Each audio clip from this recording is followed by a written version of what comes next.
नमस्कार प्यारे साथियों, कैसे हैं आप सभी। आशा करता हूँ आप सभी बहुत अच्छे होंगे और आप अपनी बोर्ड की परीक्षा की तैयारी काफ़ी अच्छी तरीके से कर रहे होंगे। साथियों, आज हम लोग क्लास 12 जीव विज्ञान यानी कि बायोलॉजी के चैप्टर 3 मानव जनन पाठ के ऑब्जेक्टिव प्रश्नों की चर्चा करने वाले हैं। साथियों, आप लोग को तो अच्छी तरीके से पता ही है कि हम इस वीडियो के पहले चैप्टर 1 तथा चैप्टर 2 के ऑब्जेक्टिव प्रश्नों का भी चर्चा कर चुके हैं। साथ ही साथ इस पीडीएफ को भी आपको टेलीग्राम चैनल पे प्रोवाइड करवा चुके हैं। ठीक है, चलिए अभी हम लोग कुछ ऑब्जेक्टिव प्रश्नों को देखते हैं। पहला प्रश्न है कि शुक्राणु का जो संचलन है वह किनके द्वारा होता है, एक्रोसोम, मध्य भाग, शीर्ष या पूंछ। तो जो शुक्राणु का जो संचलन होता है यानी शुक्राणु गतिशील जो होता है वह पूंछ के द्वारा होता है। Option D is the right answer. अगला प्रश्न है कि हीमोकोरियल अपरा निम्नांकित में से किसमें पाया जाता है, बिल्ली में, कुत्तों में, मानव में या घोड़ों में। तो जो हीमोकोरियल अपरा जो होता है वह मानव में पाया जाता है। Option C is the right answer. अगला प्रश्न है कि एक स्वस्थ महिला के पूरे जीवन काल में उत्पन्न कुल अंडों की संख्या होती है 4000, 400, 40 या 365। तो एक स्वस्थ महिला के पूरे जीवन काल में उत्पन्न कुल अंडों की संख्या 400 होती है। Option B is the right answer. अगला प्रश्न है गैस्ट्रुलेशन वह प्रक्रिया है जिसमें एकल स्तरीय ब्लास्टुला द्विस्तरीय बनते हैं, ऑर्केट्रॉन का निर्माण होता है, कोशिकीय गतियाँ होती हैं, युग्मनज लार्वा में परिवर्तित होता है। तो गैस्ट्रुलेशन वह प्रक्रिया है जिसमें कोशिकीय गतियाँ होती हैं। Option C is the right answer, कोशिकीय गतियाँ होती हैं। अगला प्रश्न है कि स्तनधारी में निषेचन की क्रिया संपन्न होती है अंडाशय में, गर्भाशय में, फैलोपियन नलिका में या योनि में। तो स्तनधारी में जो निषेचन की प्रक्रिया होती है वह फैलोपियन नलिका में संपन्न होती है। Option C is the right answer. अगला प्रश्न है कि गर्भाशय किससे संबंधित है, नर जनन तंत्र से, मादा या स्त्री जनन तंत्र से, पादप जनन तंत्र से या इन सभी से।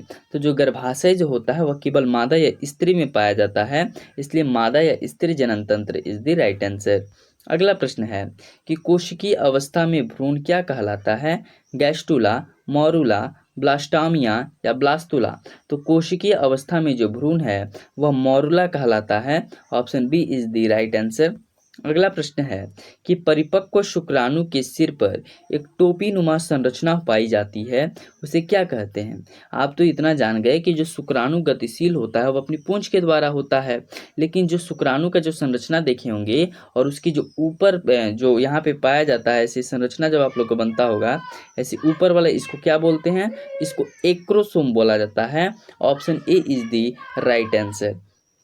अगला प्रश्न है कि सर्टोली कोशिकाएं सहायक होती हैं एंजाइम उत्पादन में, अंड निर्माण में, शुक्राणुओं को परिपक्वन में या अंडाणुओं के परिपक्वन में। तो जो सर्टोली कोशिकाएं होती हैं ना वो वृषण में पाई जाती हैं, जो क्या करती हैं, शुक्राणु को परिपक्वन, शुक्राणु को पोषण प्रदान करने का काम करती है। Option C is the right answer. अगला प्रश्न है द्विगुणित संरचना है अंड, युग्मनज, ए और बी दोनों या इनमें से कोई नहीं। तो द्विगुणित संरचना जो है यह युग्मनज ही है और त्रिगुणित पूछेगा तो भ्रूणपोष है। ठीक है, चलिए अगला प्रश्न है कि जिब्रेलिन है एक हार्मोन है, तना में वृद्धि मंदक है, वृद्धि एंजाइम है या इनमें से कोई नहीं। तो जो जिब्रेलिन है वह एक प्रकार का हार्मोन है। Option A is the right answer. अगला प्रश्न है मादा मानव के अंडाशय में से अंडों का निकलना क्या कहलाता है, रोपण, गर्भधारण, अंडोत्सर्ग या प्रसव। तो मादा मानव के अंडाशय से अंडों का निकलना जो है अंडोत्सर्ग कहलाता है। Option C is the right answer. अगला प्रश्न है मानव में निषेचन होता है गर्भाशय से, अंडाशय में, योनि में या फैलोपियन नलिका में। तो जो मानव में निषेचन होता जो है यहाँ पे च होगा, निषेचन जो होता है वो फैलोपियन नलिका में होता है। Option D is the right answer. किस हार्मोन द्वारा, अगला प्रश्न है किस हार्मोन द्वारा अंडोत्सर्ग नियंत्रण होता है, TSH, SCTH, ADH या LH और FSH।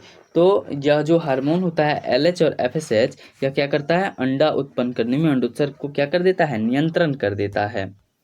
अगला प्रश्न है, सर्टोली कोशिकाएं पाई जाती हैं यकृत में, वृषण में, अंडाशय में या अग्नाशय में। तो जो सर्टोली कोशिकाएं होती हैं वह वृषण में पाई जाती हैं। Option B is the right answer. और सर्टोली कोशिकाओं का काम क्या होता है? वृषण में जो शुक्राणु होता है उसको पोषण देना। अगला प्रश्न है कि मानव मादा में गर्भकाल है, कितने दिन का गर्भकाल होता है मानव में? 30 दिन, 90 दिन, 9 माह या 7 माह। तो मानव मादा में गर्भकाल जो होता है वह 9 माह होता है, 9 माह का। Option C is the right answer. अगला प्रश्न है, स्तनपायी जीवों में नर हार्मोन की उत्पत्ति कहाँ होती है? लीवर में, अंडकोश में, किडनी में या फेफड़ा में। तो स्तनपायी जीवों में नर हार्मोन की जो उत्पत्ति होती है अंडकोश में होती है, यानी वृषण में होती है। अगला प्रश्न है कि नर जनन कोशिका शुक्राणु उत्पन्न करती है शुक्राणु जनन द्वारा, स्पर्मेटिड्स द्वारा, स्पर्मिशन द्वारा या इनमें से कोई नहीं। तो नर जनन कोशिका जो है वह शुक्राणु जनन द्वारा शुक्राणु उत्पन्न करती है। Option A is the right answer. अगला प्रश्न है कि यौनारंभ के समय प्रथम आर्तव चक्र क्या कहलाता है? यौनारंभ के समय प्रथम आर्तव चक्र यानी कि मेंस्ट्रुअल साइकिल को क्या बोलते हैं? अंडाणु, शुक्राणु, रजोदर्शन या आर्तव। तो इसको बोलते हैं रजोदर्शन। और रजोदर्शन कितने वर्ष की महिलाओं में आता है? तो 11 से 13 वर्ष की लगभग में आ ही जाता है। और अंतिम आर्तव चक्र को क्या बोलते हैं? तो रजो निर्वृत्ति बोलते हैं। ठीक है, चलिए अगला प्रश्न है कि ग्राफियन पुटक पाए जाते हैं मानव की थायराइड में, मादा मानव की अंडाशय में, मेढक के अंडाशय में या खरगोश की वृषण में। तो ग्राफियन पुटक मादा मानव के अंडाशय में पाए जाते हैं। Option B is the right answer. अगला प्रश्न है कि प्रोजेस्टेरॉन हार्मोन का स्रावन होता है कार्पस कोलोसम, कार्पस यूटेरी, कार्पस ल्यूटियम या कार्पस एवलाइकेंस। तो जो प्रोजेस्टेरॉन हार्मोन का जो स्रावन होता है वह कार्पस ल्यूटियम में होता है, इसलिए option C is the right answer. अगला प्रश्न है कि अंडोत्सर्जन की क्रिया किस हार्मोन के प्रभाव से होती है? एलएच, एफएसएच, एस्ट्रोजन या प्रोजेस्टेरॉन। तो अंडोत्सर्जन की जो क्रिया होती है वह एलएच हार्मोन के प्रभाव से होती है। Option A is the right answer. अगला प्रश्न है कि गैमीट निर्माण को कहते हैं गैमेटोजेनेसिस, साइटोकिनेसिस, स्पोरोजेनेसिस या न्यूसाइट। तो गैमीट निर्माण को हम लोग गैमेटोजेनेसिस कहते हैं। Option A is the right answer. अगला प्रश्न है किस जनन परत से रक्त तथा परिवहन तंत्र का उद्भव होता है? एक्टोडर्म, मीजोडर्म, एंडोडर्म या इनमें से कोई नहीं। तो मीजोडर्म इसका सही उत्तर हो जाएगा। Option B is the right. अगला प्रश्न है कि कॉर्पस ल्यूटियम के द्वारा स्रावित होने वाला हार्मोन है एलएच, एफएसएच, प्रोजेस्टेरॉन या एस्ट्रोजन। तो कॉर्पस ल्यूटियम के द्वारा जो प्रोजेस्टेरॉन जो होता है वह स्रावित होने वाला हार्मोन है। Option C is the right answer. अगला प्रश्न है निम्नांकित में कौन द्विगुणित संरचना है? शुक्राणु, अंडाणु, युग्मनज या भ्रूणपोष। तो द्विगुणित संरचना जो है युग्मनज है। Option C is the right answer.